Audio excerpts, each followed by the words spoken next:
rocking. Is this where the damn drumming and the music kicks in? Yeah.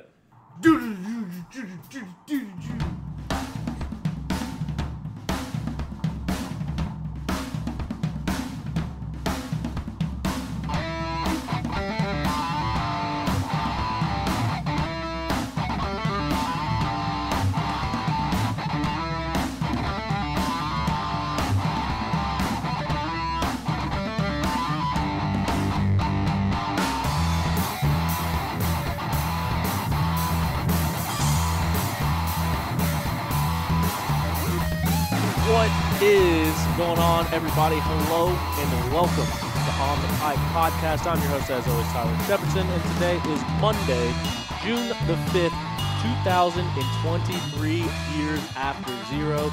And you're joining me just in time for this week's episode of OTP's Weekend Review. And this time it's going to be with Craig Oberholzer. So I got Craig in studio right across from me right now. We're going to bring him in just a moment, but he is live in person in studio, ready to talk about race results and everything going on in the race world. So we're going to hear from him in just a moment.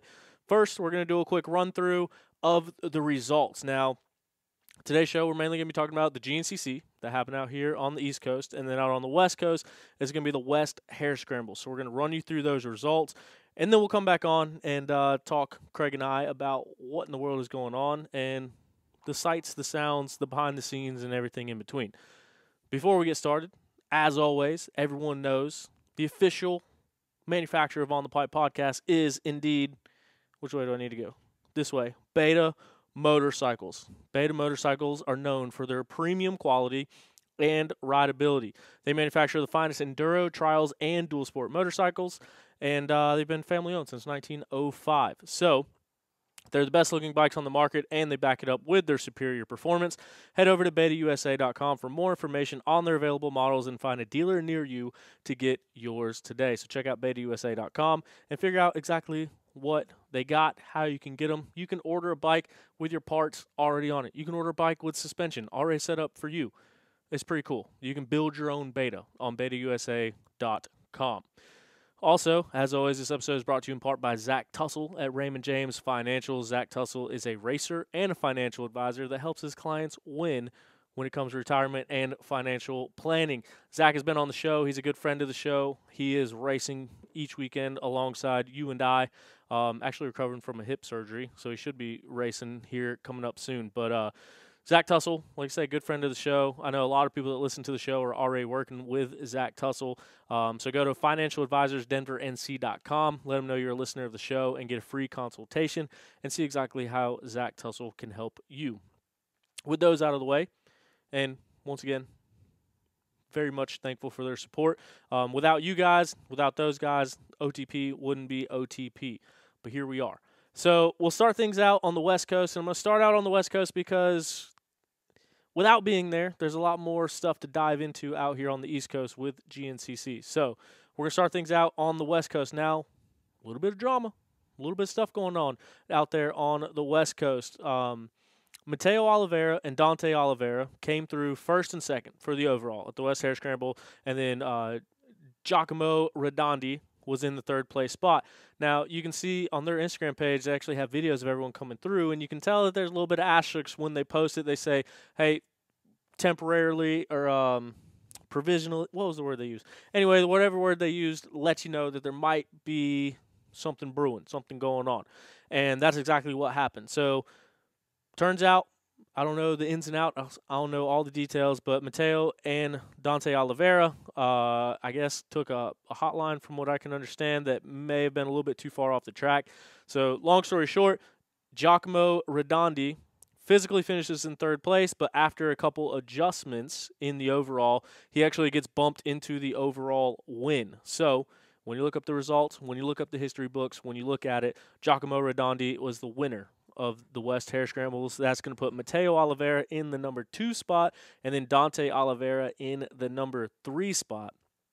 So, something went on over there. But then 4th place, Joe Watson on a Beta. 5th place, Zane Roberts on a Beta. So, shout out to those guys as well. Over in the 250 Pro class, Tyler Vore, who we've seen on ISDE teams. We've seen him racing out on the East Coast. We've seen him racing out on the West Coast. He takes the win in the 250 Pro class, and then Jaden Donners is going to end up in second place, and then Mason Ottersberg, the reigning defending 250 Pro champion, he finishes in third place on the weekend. So shout out Mason, get up there on that overall podium. So Tyler Vore takes the win, Jaden Donners in the number 2 spot, and Mason Ottersberg in third. We look down at the pro women. Rachel Stout takes the win there. Michaela Nielsen takes the number 2 spot, and Ava Silvestri will round out the women's pro class podium at that West Harescramble. So that's going to do it for out west. We talked about Dante Oliveira racing pro motocross last weekend.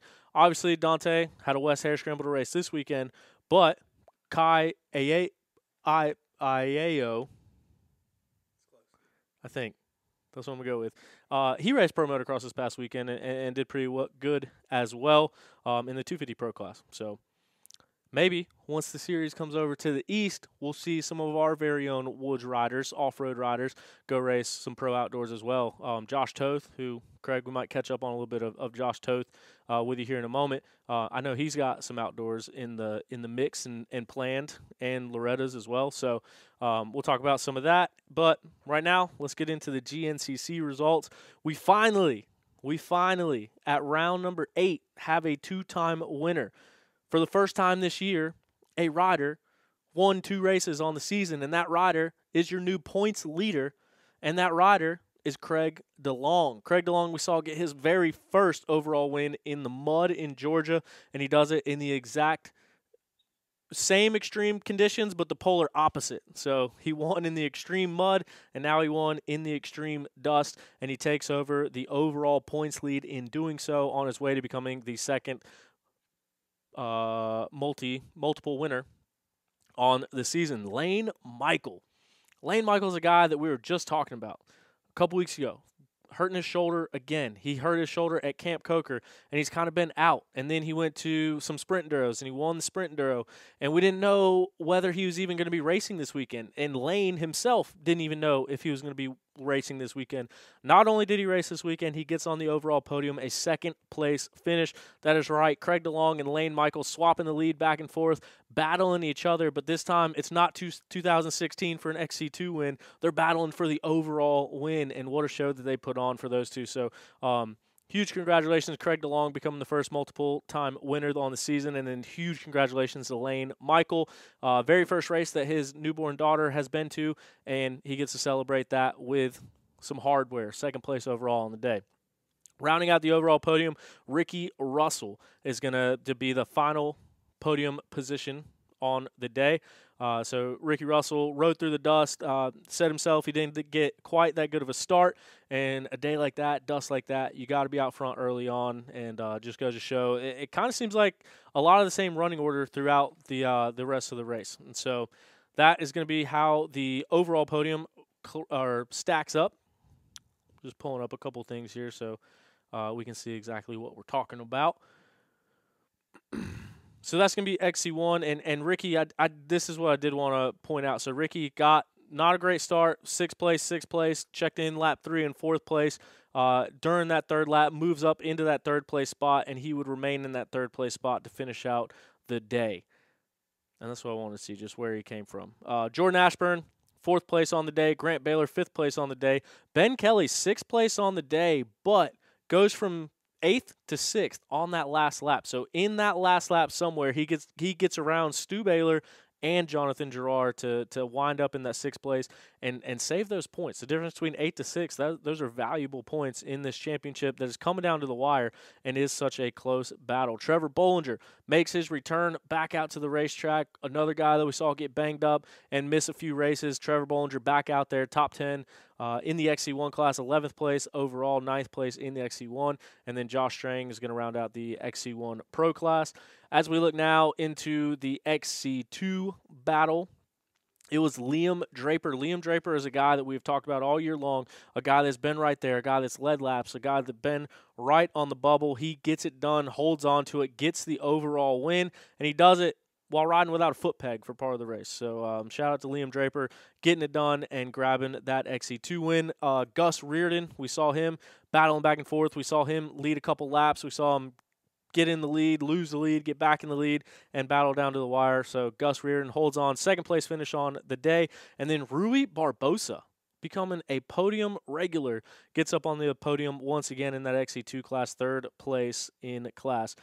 Toby Cleveland takes another win in the XC3 class. Jack Walker in second, and then Beta Zone Jay Lipscomb does it in his home state, gets third place in that XC3 class. And then we look at our top amateurs. Cooper Jones beats out JoJo Cunningham for the number 1 spot. So Cooper Jones is your top amateur of the day at the Mason-Dixon. JoJo Cunningham, second place. And then Lane Whitmer will round out your top AM podium. And then looking down to the morning race, Corey Steed makes a return to the win column, grabs the overall win, followed by Rachel Archer, the points leader in the number 2 spot, and Rachel Guttish in third. So that is the way that things go.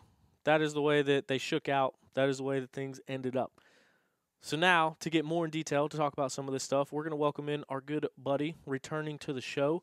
Welcome in Craig Oberholzer. Craig, what's going on, dude? I'm enjoying myself. Here to hang out. Thanks, man. Sorry I went on a whole long-winded tangent there, but welcome to the show. Welcome back. We're in the studio that isn't quite a studio yet, but we're here. Yeah, happy to be here. So, what's your biggest takeaway of the weekend? There was a lot of stuff that went down. I hate dust. I'm glad it wasn't like last year where everyone's bikes were blown up. That's cool. That was the main thing that I was thinking of coming into the weekend was everybody's. Every year at Mason-Dixon, it seems like bikes are blowing up, factory bikes, people, amateurs' bikes and everything. So that was the biggest thing for me. And I don't know, pumped to see Craig DeLong get another win. And it's crazy to me that round 8 was where we finally seen a second winner. Like last year, BK won, 6 in a row? Yeah. And obviously since he got hurt, had some issues. But, yeah, that's gnarly to me. Yeah, to go from one guy winning 6 straight to 7 guys winning 7 different races. Yeah. And it was almost 8. I was about to say, we were close to seeing 8. Last lap when I was watching, I was like, dude, there's no way. Could you imagine if Lane Michael would have went out there and got that win? He would have been the only because he's a privateer technically, right? I mean, he's factory supported, but is he technically a privateer? Yeah, he's a privateer. So I think FXR and Gas. Yeah, that's what I was thinking the whole time. Because I was like, man, that'd be sick to see someone that's not on a factory bike win. Plus, like everything that Lane's been through, all the damn injuries and everything that happened with Yamaha last year and how that deal worked out. Like, man, for him to, if he would have came back and got that, for him to come back and get second, that's still an awesome day, and that's sick as well. I had it up on, I had the Racer TV stream going on, and I was pumped. And when he came through, you just see how it didn't even look as much of excitement as it was relief. Yeah. Yeah, because it seems like he always gets up there, and then something, even if it's not his fault, something crazy happens. Yeah. Do you remember at John Penton last year? I think I was watching with you when Strang won. Lane was right there with Strang, and then he had the issue with the dump can. Yeah. And it ruined his day. Yeah. And it was just the craziest stuff happens to him. Dude, he won a Sprint Enduro championship. He's on his way to probably winning another Sprint Enduro championship this year. Yeah. Even like in the Full Gas heydays, like he would go out and win days and contend for wins. Like he's had the speed, and then ever since moving up to that XC1 class, just been waiting to put it together for a whole 3 hours. And like you said, he's been on the cusp so many times. He's been so close so many times. And I think now he's at a point where he's got so much to prove, and this has to be a huge confidence boost. Isn't that crazy for guys who are in XC2 to move up to XC1, and when they're in XC2, like they have so many good overall finishes, and they never have, like he had such a good couple seasons when he was in XC2 at the end. Then he moves up to XC1, and the only thing different is him being on a 350 or a 450, and then it's like just train wreck. All this stuff happens. I don't know if it's, for someone like that, like there's a couple guys that it happened to, but for someone like Lane who had such a, not necessarily dominant because he had his, ups and downs in XC2, but he comes in XC1 after having such a good solid last 2 years in XC2, and it's just kind of like, it all falls apart, but I mean, there's not much changing. I don't know if it's just pressure from being in the class or if it's just literally just terrible luck, but that's what's so good about it for Lane, I think. Dude, look at everyone not named Ben Kelly in recent memory. Yeah. Trevor Bollinger. Yeah, first 2 years he was real good. That was whenever him, Thad, and Caleb. But after the first 2 years, pretty much when he got on Husky. But I don't think had a he didn't terrible- have a podium those first 2 years. He might have had one the second year. I don't know. He was on Hondas. He was doing real well, I thought, that first year he was on Honda. But, I mean, either way, it seems like it's, even for guys leaving 250A that are just dominant, and they go up to XC2 wherever they were in, like, top 5 in XC2 finishes, and they move up, it's like, I don't know, because I'm obviously not in XC2 or I'm barely an A guy, but it's just like, I don't know if it's like the pressure or what it is, but it seems like people have the worst luck when they move up. Yeah. And it sucks that it works like that because guys will have so much momentum going up. I mean, look at Toth. Toth won that 250 championship and then defended it when Ben won it. And then he went up and kind of had to come into his own. Yeah. Should have won a race. Kind of won a race. Did win a race with an asterisk. But yeah, but for someone like him, like he does not like GNCCs. So, I mean, he'll openly tell you, like, he does not like having to – he likes tight woods, which, I mean, I don't know what the difference is from when he was in XC2 and XC1, but it's just he'll be the first one to tell you, like, going that fast, if you're not getting a paycheck for racing those things, he's like, why would people race these? Yeah. It's terrible. For fun. For fun. Pay money to race them. Yeah. Like, I paid so much money to be getting smoked in B class. There's a lot of people that do. Yeah, it's so much fun. But, like, you look at the XC2 guys, like, Trevor, I don't think he's gotten an overall win, but he's ran into this whole string of injuries and stuff, and then Toth kind of had growing pains going into it as well, and now he's not racing GNCC full-time. Ben came up, won his first race, won his second race, won his fourth race, and then won a championship. Yeah. And then came back last year and won 6 races in a row, and now kind of dealing with his injury and coming back. And then Craig DeLong, he won that championship, XC2 championship, yeah. And then he moves up. And kind of last year is his rookie year, like kind of fighting to belong, and then all of a sudden ends up in a spot where, hey, he could win this championship. And then that whole thing goes on with like him and Bollinger, and then Ashburn ends up getting up there and getting the championship. And now you got Johnny that's moved into the XC1 class and dealing with his own issues coming into the season. And it's crazy to see the transitions that the XC2 guys have had coming into it. But I think it's safe to say that Craig DeLong has arrived. Oh, yeah. Yeah, and that's, I mean, his first race he got third in that nasty mud and Ironman. Yeah. And, I mean, that's one of those races to where, I mean, there was 250A guys in the top 10. One, like, I think an XC3 guy got like 7th overall. So, I mean, that was kind of hard to tell. But then all last year, he's super consistent. I think it's his first win in the mud in Georgia. Yeah, and then rips this weekend. I mean, he definitely earns it. Funny story about Craig DeLong. I have a buddy, Alex Exline in Ohio. He's a surveyor. And he was they were in somewhere in Pennsylvania, obviously, or West Virginia, wherever they were at. And he sent me a Carrier Resources truck, like a picture of one. I said, where are you at? He said, I don't know. He said, we're just over here doing some surveying. Yeah. He said, there's bikes over here. I don't know where they're at, but there's a motocross track. And he sends a video, like zooms in, and it's Liam and Craig DeLong like, hey, riding moto. And I said, hey, I know them. He goes, well, who is it? And I told him, he goes, dude, no freaking way. And he was like geeking. He's up on like a ridge, like quarter mile away, just up on a power line. Yeah. Just watching them ride moto, and it was the most random thing in the world. I said, yeah, dude, that's the Carrier Resource. I tried to explain to them the connection, but I was like, yeah, that's DeLong and Liam Draper riding right now. Dang. So, I don't know. I thought that was a cool little story. But, yeah, I think, I don't know. It's consistency really wins, and Craig's also super fast, obviously. Mm-hmm. And, I mean, knock on wood, he's not had, he's been healthy, and that's the main thing I think right now is, I mean, even guys right now that you don't know, most guys are banged up going into race weekends. Yeah.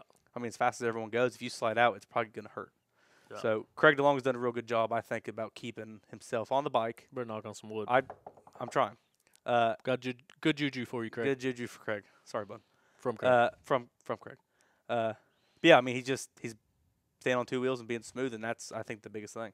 I mean, obviously, I can't speak for Craig, and you can't speak for Craig, but I think a big part of it, too, for him is the mental game. I had him on the show a few weeks ago. I think it was after his Georgia win. I also think it might have been the last guest that I've had on the show, so trying to get better at that. But that's one of the things that he talked about is like getting even as simple as getting hole shots, like feeling like you belong in that XC1 class, feeling like you should be running up front. And I think once he got up there and got a few of those hole shots and ran up front at the beginning of this year, I think now he probably feels like he should be and could be winning these races. And I think that mental game going into it, I think, has to make a big difference as well. Yeah, I mean, if you come into the weekend not knowing for sure, I mean, it's kind of hard to set your sights on top 5 and go win. But, I mean, Craig now knows he can, and I think that's exactly what he's going to do. I mean, maybe you should just put him on a Stark, and he can definitely get a whole shot every time. Yeah. Because I got mine ordered. Craig, I'll let you borrow one. But I don't know how Husky will think about it, but I wonder, I'll order a white one for you. with an electric bike where you don't have to start it, it's already on, you just pull the trigger or pull the throttle and go. I wonder at what skill level, because you put any pro on that electric bike, they're going to pull the whole shot. Yes. But I wonder where It's a moto start. I That's all wonder it is. where that skill level comes in at that could still get a whole shot in the XC1 class. Well, Like, could an A rider do it? Probably. I mean, Could a B rider do it? The right one. I'll put that bitch on 80 horsepower and 240 pounds of Craig Oberholzer will come sliding in that thing. I swear I will. $250, but that's some money. I'll do it. And also, too, like, not having to start, you could already be, like, halfway on the throttle. You could be, like, It's a doing a moto little start. burnout. They don't ready want to it. go. I'm telling you, they don't want it. Because then you could just get your $250 whole shot bonus in the first turn, and you're good. I'm gonna tell you right now, there's a very good chance if that actually happened and I tried it, I would crash. 80 horsepower on the Stark, just Yeah. a little Can you imagine, like, getting the jump on everybody and then just washing out in the washing first out turn? pulling a Nelco, sorry Ben, and just washing out in the first turn. Yeah, Or just turning into loop out Larry on the start straight, that thing coming out from underneath you. Do you remember at Big Book this year, whenever I was running Sportsman A, and we were gonna do that video where I was gonna Oh, yeah. moto whole shot Sportsman A by like 10 seconds and just stare right at the camera? But you got scared. I did get scared. Should have done it. I did it at North Carolina 2 weeks ago. I'm pretty sure all that they would do is just hold you at the finish line. I mean, I sheared a brake pedal off as soon as I got in the woods anyway. It ain't like I did good. I got See? like 14th. Could have had the whole shot. I did a unlimited class out of North Carolina a couple weeks ago, Mm-hmm. and I started it so early. And some old man behind me is like cussing me out. Shut that son of a blah, blah, blah off, cussing me out. So I shut it off, and as soon as I shut it off, they waved the flag. I hit it again, and it fired right up, and I still whole shot. I looked back, and I was like, fuck. It was great. Dang. But that's Unlimited Heroes of North Carolina. Dude, sometimes, like, looking at the back rows of Mid-East, like, I'll see people take off, like, 2 rows early. And it's like, I don't know how much that stuff actually gets caught. Yeah, I mean, I obviously didn't want to do it as far as cheating. I just did not want. Sounded like you were cheating. There's a lot of dust off the start. I really didn't got time for it. I didn't have tear-offs on my goggles. So that's what I'm blaming it on. But it was okay. At least you had your contacts. Yeah, that's not. I've seen you ride a dirt bike without contacts. You should see me drive. It's way worse. That's how I had to cheat when I got my pilot certificate. Oh, I no. walked in there. I did my drug test. And Hold on, I say ran. it again for the FAA to hear you more clearly. No. So I did my drug test, and I ran over to the other side, and I read the 4th line down. Same thing I do with my CDL stuff. And she came in. She goes, yeah, so 4th line. And I just set it off. She goes, oh, sounds good to me. I was like, Memorized them. yeah. Told him I didn't take Adderall. I have. Dude, A lot. good thing no one listens to this podcast, or you'd be in trouble. It's fine. I've already I got got one. my license yet, so. I've already gotten one person investigated by the FAA this year, so better be careful. The guy that jumped out of the airplane and. No. Who? It was Ron. Sorry, Ron. He took me up in his airplane and took a video of it. Yeah. And the tail number was in it. His name was in it. And then we were doing rolls and all sorts of stuff. And they then weren't happy. someone on TikTok actually went out of their way to call the FAA and report Ron. And then Ron got a call from the FAA and got investigated, and it turned into this whole thing. So Pissed. people out there, they'll do it. Someone listening right now might already be, if they can figure out how to spell your name, they're reporting you They right can't. now. Oberholzer. You can't spell it. Goobergazer? Yeah. What's my last name, bud? No one knows. No one knows. Oh, I guess it is written on here. Shit. But, man, so I feel like there was a lot of stuff that went on this weekend. What do you know about? What's the inside scoop? What's the dirtiest secret that you're not supposed to say on this podcast? Shouldn't say it like that. 23 KTM suck ass in a straight line. Who told you that? My friend. My friend Trip. Trip's So, I got 2 of 'em. mean, dude, that is, I think, all right, Here's my thing. The 3 KTM guys, and the guys who run the 250S have not said anything about it. well, that's what I was looking at, is where the KTM guys finished. Like, I've asked And it was Jesse 6th, about 7th, his. 8th. Jesse likes his. He says it's a rocket and acts like it runs, acts like it handles good. I mean, he rips down in Florida on it. You see Stu and Ben and, I mean, Nelko ate shit on his. Maybe he hates his. I don't know. And I mean, Nelko's only finished one race this year. Yeah, because they keep and the other ones were up. They keep mechanicals. screwing up. And then who else am I thinking of? Johnny. Like, yeah, Johnny had a good run in Indiana. Obviously, he won. But these guys, I don't know what's the difference between, other than the subframes on the Husqvarnas and the new KTMs, because the KTMs seem to suck. I mean, I haven't heard of anybody having a DNF on a Husky except Ashburn. No, and I think it is something. It's the exact same bike, I thought. Did they change the 250s as well? Because they must have, because Drew Calloway DNF 3 races in a row. But I mean, Gus seems to have it figured out. Yeah. But then you look at the Teely Energy team, like Ben, as I mentioned, Nelko has only finished one race. Yeah. Bubs, I think, has ran into a lot of issues. Stu seems to keep having issues. He was having issues on the live feed this past weekend with a clutch going out, is what it looked like. Yeah. And then he's made his comments publicly and privately about what he thinks of those bikes. Yeah. He says they can't go in a straight line. But it is Pride Month, so. One of the videos that I put on YouTube, he was talking about it, and he straight up looked at Auntie and said, "You guys need to figure out the rear end of these bikes." Yeah. And so at that point, I don't know what that was about, but I mean, he clearly said that, and he said that to Auntie, and Auntie kind of didn't dispute it. But I mean, I've heard of some of the other KTM riders that are going to the extremes to try to figure out how to keep that rear end planted, how to get those bikes working a little bit better. So it seems like they're in a rush to kind of figure out what was going on with those bikes and how to get them fixed. Yeah, so the only thing that I know is the composite subframes on the Huskies, and there's a little bit different of a number on the linkage of the Huskies. But, I mean, I guess the linkage could do it, but I'm no mechanic, obviously. If anyone here knows me, I'm sure as hell not a mechanic. I'm no engineer. I'm real good at paying attention, kind of, at this stuff.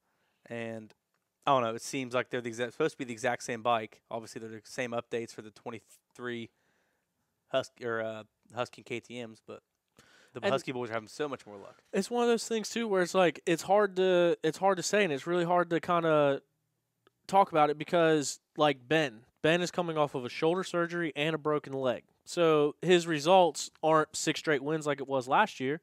Yeah. But that's not necessarily the bike's fault. Like Ben, I mean, he's still limping around the track. Like it could be some of the effects of that.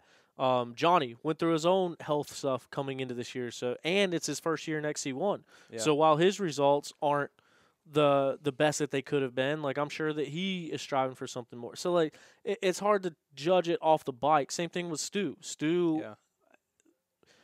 Stu, I mean, no one. I feel like most of these guys are never 100% healthy, but Stu's a lot healthier this year than he was last year. Yeah. Given the broken neck, given the circumstances and stuff like that, and Stu for the last 2 years, 2 years ago, was a title contender going into that last race. Like he won the majority of the races that year, and then last year got hurt at the first round, but then came back and won races and got on the podium. So I don't know if he's 100% healthy. I don't know what's going on. Yeah. But he's healthier now to us. Like, there could be some underlying thing going on. I don't know. But his results haven't been what we're typically used to seeing Stu Baylor do, and that's run up front. But on the flip side of that, all 3 of them guys have won races. Yeah. So it's kind of what I'm getting at is it's hard to gauge how much is the bike and how much is everything else because there is a lot of everything else. It seems like there's a lot of freak accidents this year, too, as far as, like, I'm glad it's not, as bad as it was last year. A lot of mechanicals. Yeah. Like, even Stu will be the first one to tell you. It's like he just keeps learning new stuff about this bike. He's factory supported rider, and he's still starting to – he's stumbling onto these things that probably should have already been a known thing. Yeah. Like the clutch issue this weekend, I'm sure that was not, I don't know. I had an issue with mine, and it was the stupidest thing in the world. Wherever I was bleeding the clutch, I pinched off the gasket in the master cylinder, and it put air on the line, and even something like that you pull in your clutch and then there's no clutch. Nothing, yeah. All air. So just stupid shit like that is what can happen. And but I mean that can happen to any bike. Obviously, it happened to me.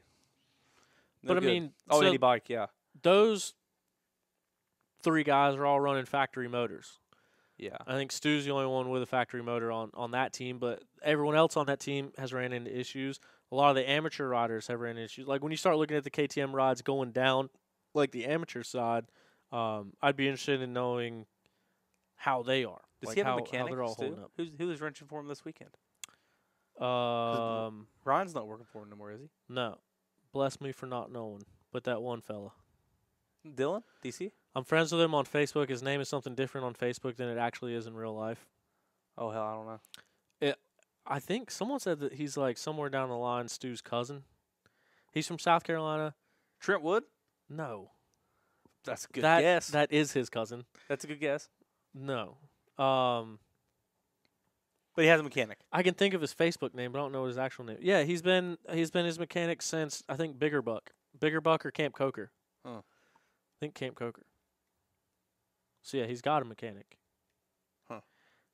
Why can't I not think of his name? I can picture him. I hope he calls you out for it. It is what it is. But then, I mean, not talking shit about that guy, but it'd be nice to have a mechanic that literally knows the ins and outs of those bikes like everyone else that works for KTM. Your factory supported guy, at least they can send you You need flipping Eric mechanic. Sorotin. Eric Searton, I thought it was Sorotin. the truck driver. He's not a truck driver. Eric Is he a took my truck driver? job. Hell yeah. He drives this KTM semi now. Really? Yeah. Well, he's also got to be a mechanic. I always insurance, see him dog. like working on bikes and stuff. I mean, I don't know, but his job is truck driver. Hey, He, he'd be my first choice for a mechanic. yeah, he's good. Fuck yeah. Hell yeah. Sorry. Hell yeah. What other mechanic has X Games gold medals? I can't think of one. His ex game. Oh, who was his rider? Ronnie Renner. Oh yeah. I'm pretty sure. That's cool. He's got Baja medals. He's got GNCC medals. He's got a GNCC XC2 championship. I guess kind of an XC1 championship if he was helping out with Ben in some way. X Games. He's done all sorts of stuff. Yeah. He's He's a good ISDE. dude too. Yeah. But like someone like that, need him on the team. Yeah. Which I would imagine Stu's not the easiest one to work for. Even when you're his friend, he throws beer cans at you, so I can't imagine what happened if his bike fucked up. Probably catch an elbow to the side of the head. No telling. No telling. What else is going on? It's one of those things where like they gotta figure it out. They're gonna figure it out. Yeah. It'll probably be in the 24s though. Because I mean that's the benefit about KTM, and I guess Beta has the same benefit, but Beta's not quite on the sales numbers, I wouldn't imagine. But like KTM has the advantage of being a motorcycle company.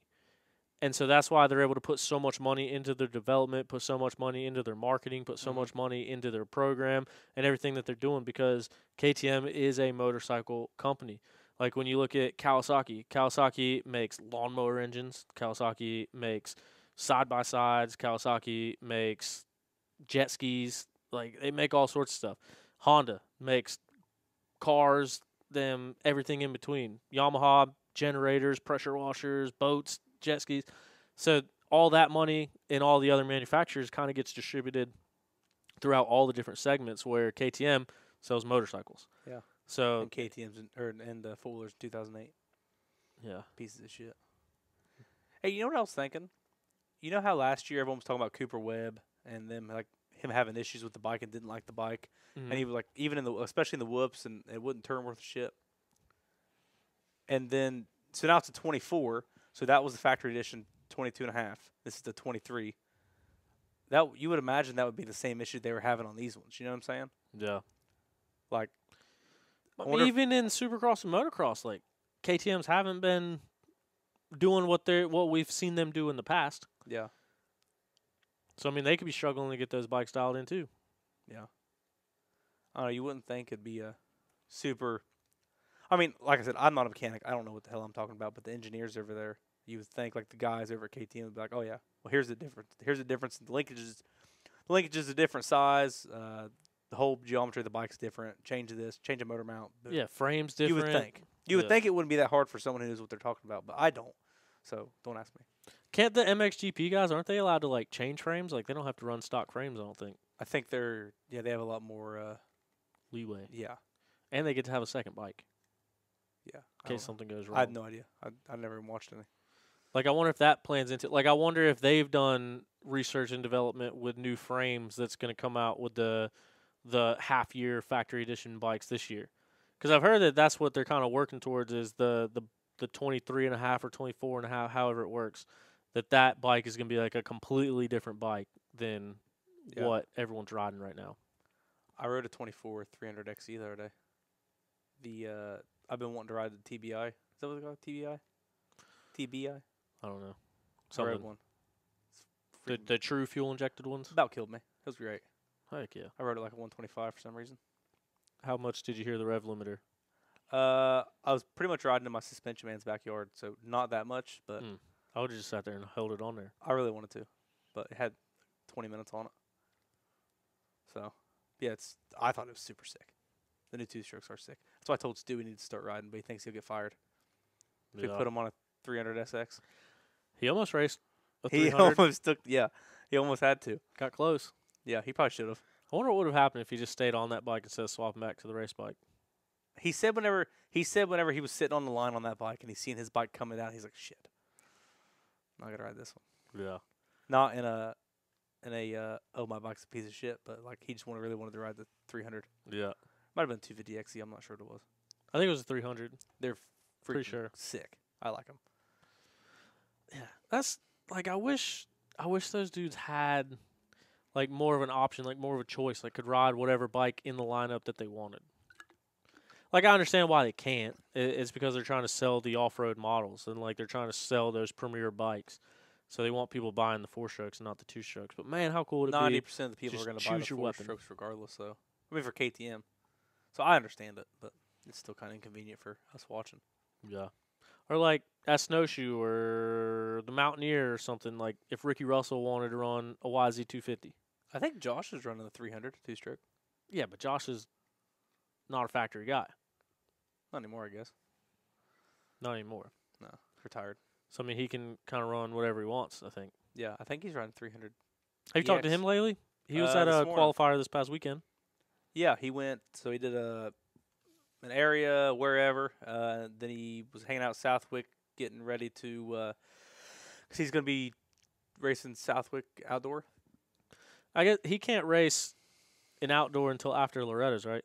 No, he can. He's racing Southwick. I thought that was like I think he might have made some phone calls. Because Southwick's in 3 weeks or a month. See, I thought you couldn't do that. I thought you couldn't jump. I think maybe some favors. I don't know.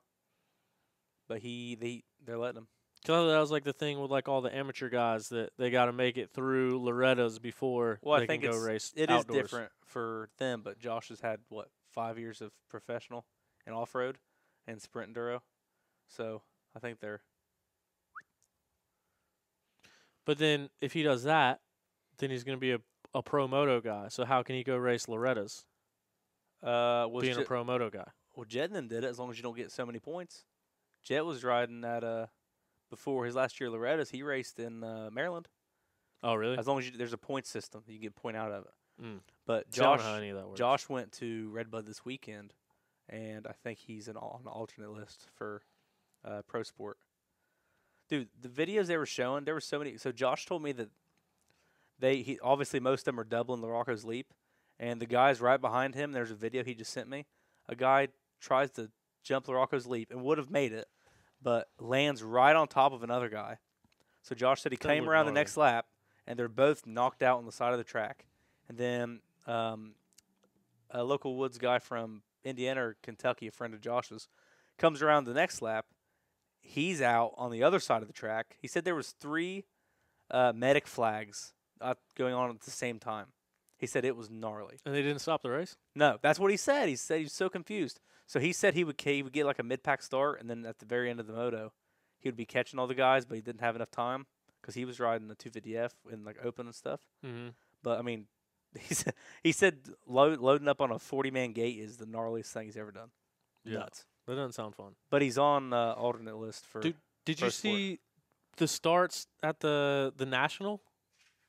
I was there for Designations, but no, I mean this past weekend. Yeah, Moto 2 450. People are eating shit. Yeah, yeah. Going through hay bales. Jeremy Martin got his damn arm broken and ran over. Yeah, no good. Yeah, but yeah, that Jeremy being Martin. said, completely different thing, but equally as scary. Like at Unadilla in 2016, I was running 4-stroke C lights, and there was 76 people on my row. So it's Yeah. 76 C riders going into the first turn. That is a scary sight. Because I was, dude, it was the closest I've ever gotten to a GNCC hole shot. Like, I got the jump, and I go to the inside, and we were talking about washing out in the first turn. Washed out in the first turn. So I was in front of 76 people, washed out in the first turn, bike gets separated from me, and then all 76 people go in between me and my bike. So I went from being, like, about to be in front of everybody to dead last of 76 people on a track that was, like, 8 miles long. It was terrible. At Unadilla. I hated that place. It was a tough way to start the Which day. is like Sportsman A at Ironman. Like, it's the same but different. Like, Once again, A riders versus C riders. Yeah, but the A riders will kill you for fun. It's different. The C riders will kill you on accident. That's true. That's what I'm saying. Same Thinking but they different. can win the race in the first turn. Yeah. Yeah, and then the local IXCR guys are coming through with knives on their heels, just trying to stab everybody, trying to kill everybody. You get into the woods. It's the dustiest thing you've ever seen in your life. Then you're just smacking people. It's terrible. That's insane. Yeah, that's a lot of people. That's why I like sitting. I got in the a house. plaque that day for 16th place. I thought that's when you got hurt. Or was it 2017? No, I didn't get hurt at Unadilla. It was New York though, right? Yeah. The other New York track. Yeah. That was 2017. On the 125. Yeah, 125 BC. Because I was working for Racer TV. Mm-hmm. At that time, I was like directing the Racer TV shows, and but yeah, that was a whole nother. That was when I was racing Randall Irvin. Randall Irvin was in my class. Who Randall Irvin's still super fast. Yeah. And that was like the first race. I was like, dude, I'm gonna keep up with him. Like, this is the race. And him and I, dude, we come out of that first field section, and I could still see him. And then we look back, and by the time we were out of the field section, third place wasn't even in the field section yet. And this was the first lap. Yeah. So, like, I was trying because he got on the overall podium a few times that year from that 125 BC row. And so I was, like, trying to stay with him. And it was just, like, a high-speed section through the woods, like, just a sweeper. And I lost the front end, dude. Center punched a tree. Yeah.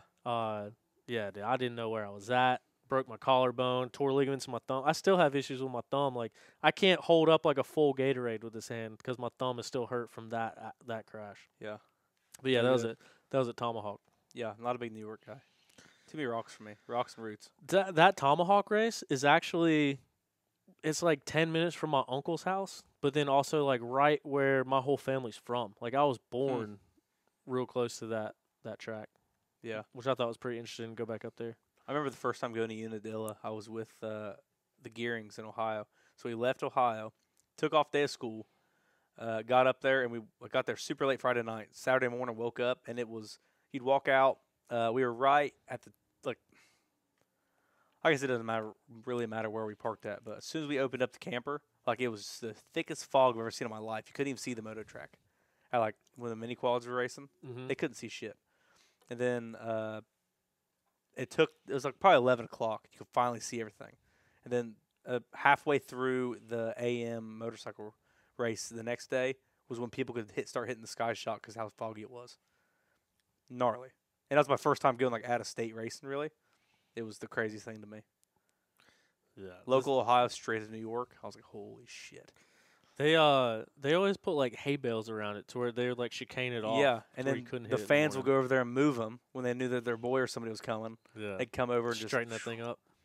I watched a guy that year throttle stick on the face, and landed, and then I don't know, landed on the back wheel, rode a wheelie, and then ate shit. And the bike, there's a big water reservoir down there. The bike was halfway in like the pond, like ended up blowing up, piston shot out. And he was down there, like, dude, it was the craziest thing in the world. Because that was when Cody Gregg was racing, too. That was my first time ever meeting him.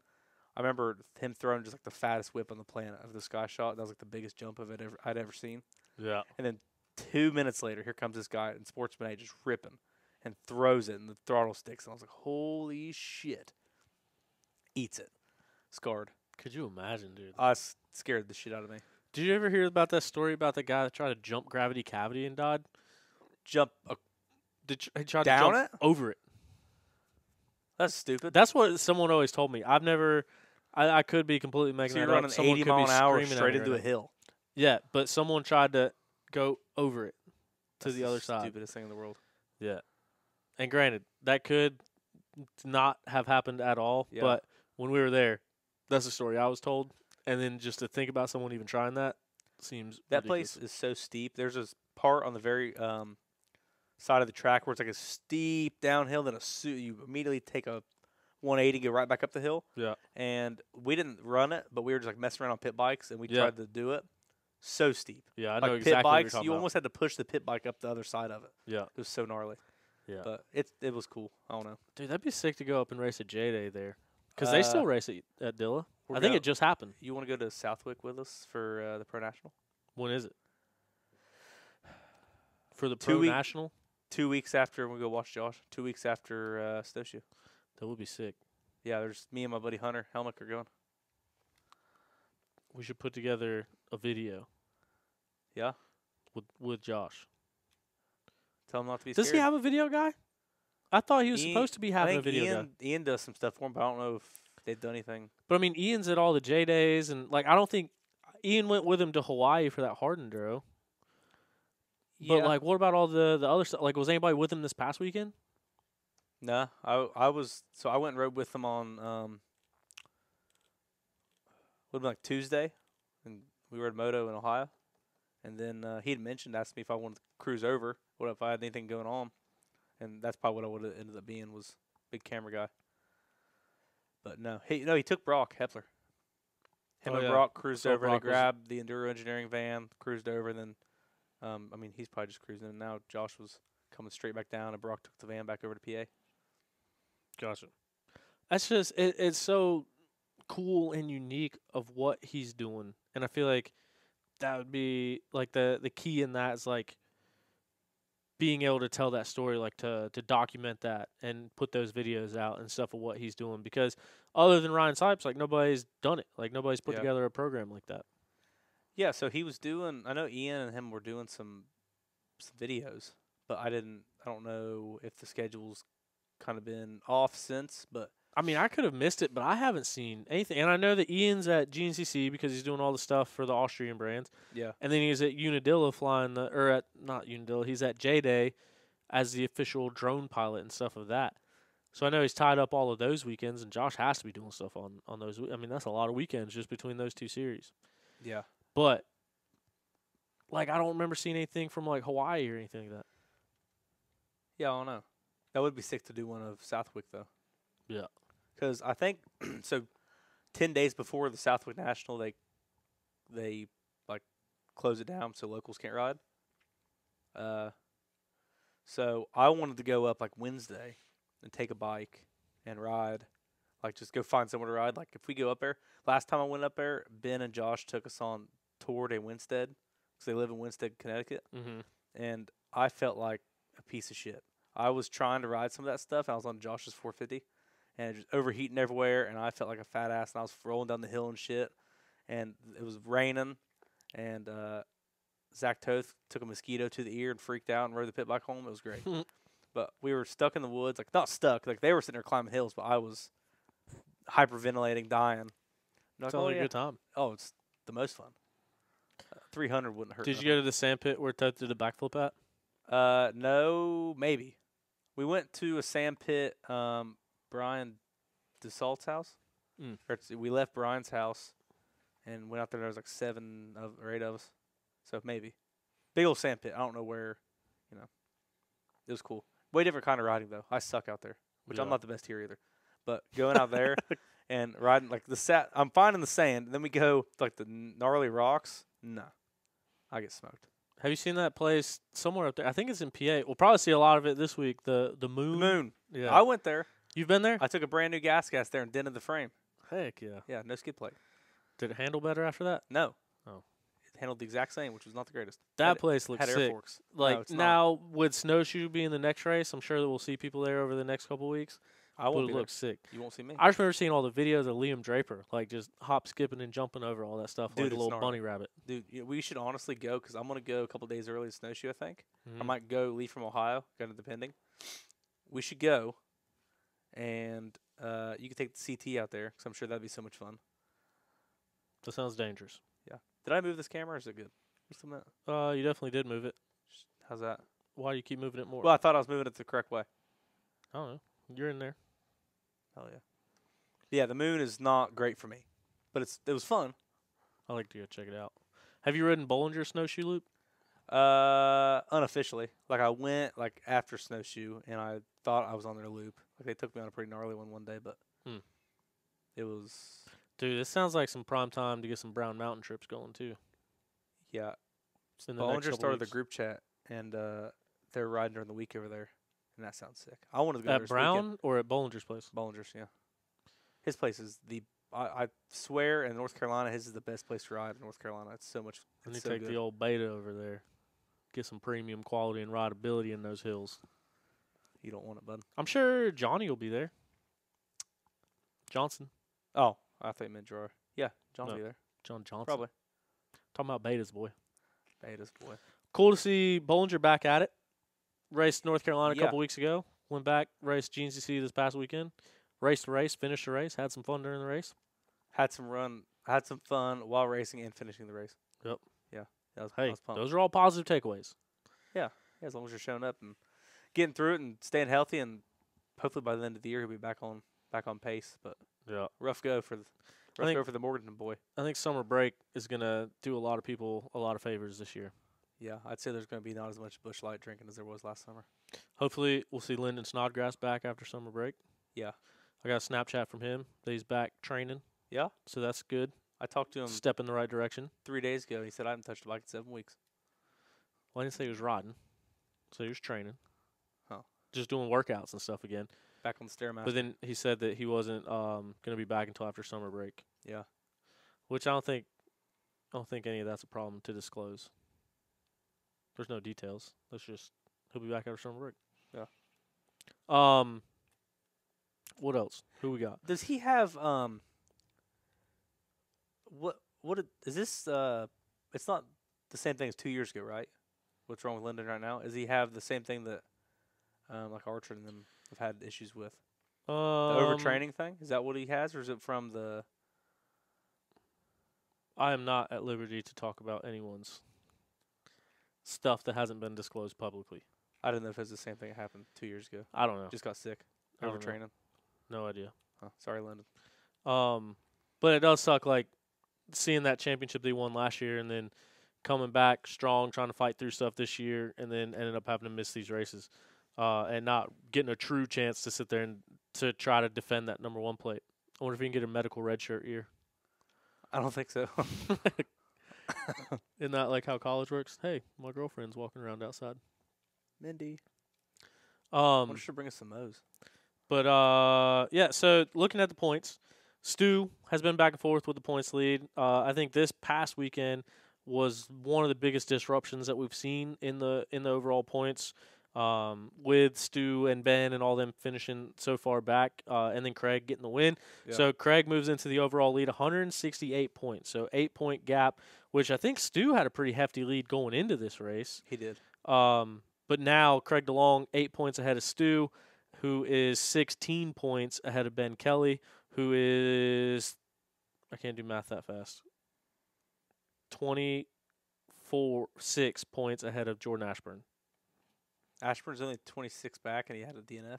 26 back from Ben Kelly in third Okay. place. He is 40 points back from the points lead. Okay, sorry, illiterate. Yeah, that's pretty good considering he had a DNF. And I think after that it's like Grant, and then it kind of tapers off from there. But Craig DeLong out in front, 168. He will have the white plate. And then Stu, and then Ben, and then Jordan. Still anybody's game, dude. Yeah, what the hell? But one less race this year. We got Snowshoe, which could go anyway, dude. Anybody could win Snowshoe. Yeah. Just depending on what the mountain throws at us. Ricky Anybody could Russell. win that one. Ricky Russell. I mean, that's where you guys first win at. And Yeah. you did it on a Yamaha that he's on now. I'm a big Rick train this weekend. And then coming back after summer break, there's only 3 races to decide the championship. And I don't think this is one that's going to get wrapped up early. I think this is going to be down to the wire. It's very inconvenient for me to know John Pinton number 2. I didn't get to go to the first one this year, which no listener here likes John Pinton, I don't think. I was about to say, I'm what the do you only mean you one. didn't get to go? You lucky? I'm Dog. local, yeah.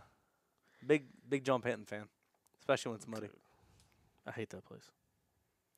Yeah, I'd say it's weird from like looking back a year ago and how crazy everything was, how close everything was last year, and it's like I don't know. I feel like everyone coming into this year thought it was for sure Stu and Ben Kelly were going to be like way ahead. Yeah. Like I thought so. I thought My prediction was BK Johnny and Stu- Gerard, but I didn't know what was going on. Yeah, but I mean, I just and not putting anyone else down. I kind of thought that Stu would be, if he won the first, like I think that's what I said. If he won Big Buck, then he'd be pretty much on a tear all year. And I don't think anyone's seen that the KTM's were going to be that dog shit this year. The bikes themselves, not the riders. Dude, you're And- heavy on the KTM hate today. Well, everyone I know that has a 23 has had issues with it. So The Buddy, one I'm- thing that I want to say, and like, I'm not trying to bash on anything or anybody. I'm just, people have been talking about it. And by people, I mean like the pro riders. Like, we had a conversation today with a KTM guy about Yeah. those bikes. We've seen stuff in public about those bikes. We've seen results of those bikes. But like, think about the consumers that went out and bought one. Like, think about the people that are paying for their own bike and paying for all their stuff. see, That bought but that's those the bikes. thing. So the only person that I know that has a new KTM that's had issues with it is Drew Calloway. Like I got a buddy, Trip Sherrill. He has two of them right now, two 350 XCFs, 23s. 23s, zero issues. What are they? 350s, Oh, 350s. zero. See, I've heard issues. that that's the one that's been having. Me too. And the 450s. I had some buddies that have some 450s, which they don't race or anything. So maybe it's, I don't know if it's like a, I don't know. They maintain it good. I know everyone I know that has one. I mean, they treat them pretty good and like they should. But the only one that I know that is not like a factory guy that's had issues with them is like Drew Calloway's the only guy I know that's had issues. He blew up two of them, I think, which is screwed up. He's on a Yamaha now. He bought a I think Why Ben is he Nelko's 450? blown up like 8. yeah, yeah. Ugh. Maybe a little bit different riding style than your average amateur. I'm gonna tell you what the issue is. They don't have DK wrench poking around on them. Would have been a good one. Ride red Austrian bikes. That's what you got to ride. Nope. Red Italian bikes. No, Ferrari red. That's the bikes that you want. no. Look at this. Look at this. Premium quality and rideability. Shit show off road. I had no problems out of my betas. You don't. I have a lot more hours on my gas than you have on your betas. It's premium. It's like it's Ferrari red, dude. It's the Weekender. Ride red, get ahead. Something like that. What about the XC2 points? I had it pulled up here. They're really close. So Rui Barbosa still has the points lead, 166 points. Liam Draper moves into second place, 164 points. Cody Barnes, third place, 160 points. Gus Reardon, fourth place, 156 points. That's the top four within 10 points of each other. And then fifth place is Ryder Lafferty with 145. So he's still 21 points out of the lead. That's still anybody's ball game too, especially in Yeah. that XC2 class and how stacked it is. Especially if Ryder starts, out riding like he did at the beginning of the year. I'm not sure if he Yeah. had issues midway, but he was on a tear the first three races. Yeah. So Well, that third race he had an issue, but he was out in front and then had an Yeah. issue. Oh, Yeah. that was Georgia. yeah, you said you came by him. So He- something he, could he happen. passed him on the Anything. road. And he was just shaking his head. He blew it up, didn't he? Oh yeah, that's right. But then the race after that is when he got a 17th, and that will hurt your points. Yeah, that'll hurt. No drops for XC2, correct? No drops. But I mean, like you said, Ryder starts clicking off some wins.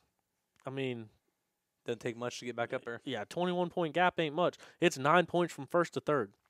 especially when the top four guys have went from first to eighth, like on any given weekend. Yeah. Rui Barbosa leading the points 4-6, 4, 1-1, 4-5, 3. So pretty consistent. Holy shit! Only one outside the top 5. Liam 6-2, 9, 3, 10, 2, 2, 1. Cody 7-7, 3-2, 3-3, 1-7. So I mean that right there shows you consistency is key. Yeah, Rui only one ride outside the top 5. He's leading points by my 2 boy. points. But 2 points is 2 points.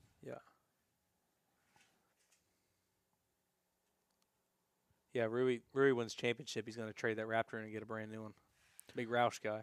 Someone's calling me from California, Let me talk to him. but it's from Redondo Beach, California. Is it Jay Leeds? I don't know anybody from Redondo Beach, California. I Oh, don't even know where that is. my dad called me. I didn't answer. Shout out. Shout out, Gary. So, either way, I think we're in for a real treat over the next couple months because we get 2 months off for the summer break. But both of these championships, both of them are going to come down to the absolute wire. How close is XC3? So I know the first part of the year, Toby Cleveland won like most of them, and Yeah, then he's- Dakota DeVore won 2 in a row. Toby Cleveland's pretty far out front. That's cool. 206 points, and then Dakota DeVore in second place with 174, and then Jay is super close to that with 168.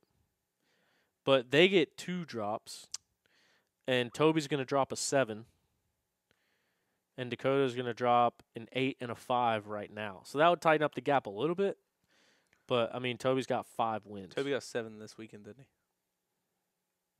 What? What did Toby get this weekend? Finish? Oh, he won. He won. What did he get? Sorry. Last, whenever he was. Third, What about Dakota this weekend? 8th. Okay. That would That's the be one. his drop. Yeah, I seen him Right riding now. that. We were riding at a place called Beans MX in Canton, Ohio.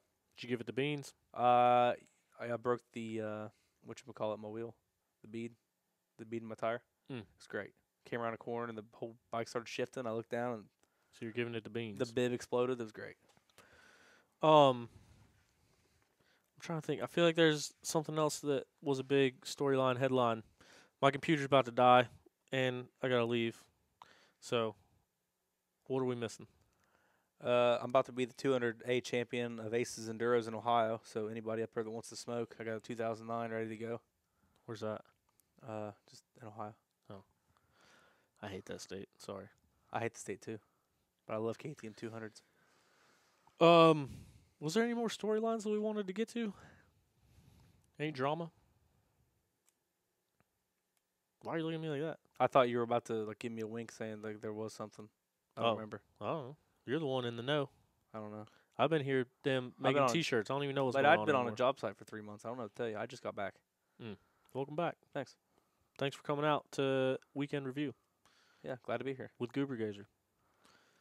So, is there anything? Can you think of anything else? Everybody bring your kegs to snowshoe. It's going to be great. Free Howard's Hole.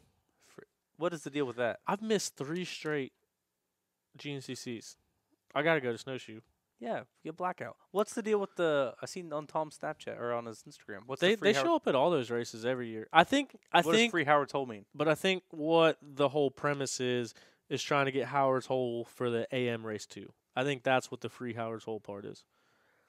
I don't think Howard's Hole, as far as watching the motorcycles, is great.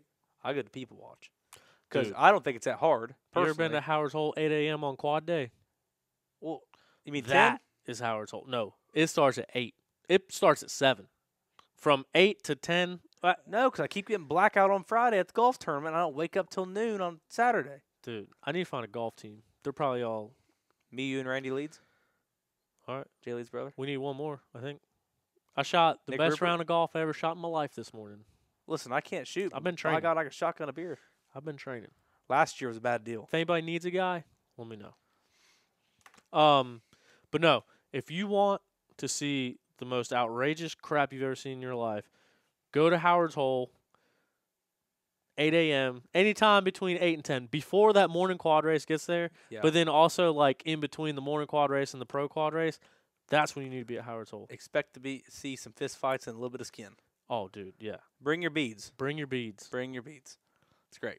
It's insane down I there. love I the couldn't locals. believe it, dude, because I've never been down there.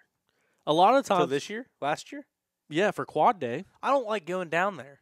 Like, I like going down there and seeing everything, but people go down there all day long. Like, I don't know what it is. I get down there. Maybe it's because I go down there twice a day. Yeah. And these fat little legs going up and down that road. See, every time I'm at GNCC, I've been there like, excuse me, filming or doing something or working for Racer TV. Last year was the first year that I ever got a chance to like go down there and just like kind of hang out.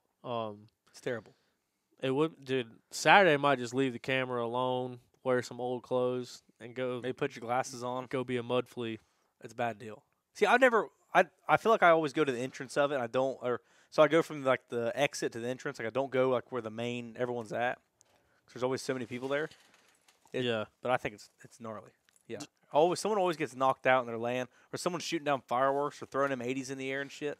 Dude, last year these people straight up pushed over a tree. Like this tree was perfectly fine, living its own life, and then these dudes came up and straight up pushed this tree over. And then once the tree was pushed over, they started jumping out of it. So they were climbing up in it. And, dude, it was like 12, 15 foot high. And they were jumping out of that thing into the, the mud pit. Yeah. It was insane. But then you're sitting there thinking about it. I was like, I wonder how much broken glass is in that place. And everyone's just, like, kind of walking around and wallering in all of it. Yeah, bring your bibs. Yeah. Not your overalls. Or some rubber boots. Your bib mooses. You're going to have a good time, no matter what. Yeah, I plan on just having a great time. I got a house up by, it's not top of the world. Like, what's right where we've been staying? It's those apartments right there on the left. I don't know. Oh, well, it's be a bad deal. Terrible. Got my computer plugged in. We had 2% left. But anyway, Howard's Hole is going to happen. Tomorrow should be an OTP Tuesday. I hate committing to that just because I need to get my life figured out. I need to get this T-shirt stuff figured out so we can get back to OTP Tuesdays. I need to get back to making some videos, some dirt bikes. Yeah, I do You need go to see do what that the as Austrians well. are doing. Go see if you can see some kid play action from Big Mesa. Might hit up Bollinger, go film the snowshoe loop. So keep an eye out. We're going to be doing stuff on YouTube because we got this thing right here. And I was like, hey, you know what? That's cool. We got 365,000 YouTube subscribers. Let me just not give them anything for the foreseeable future. That's my bad. We're going to get back on it.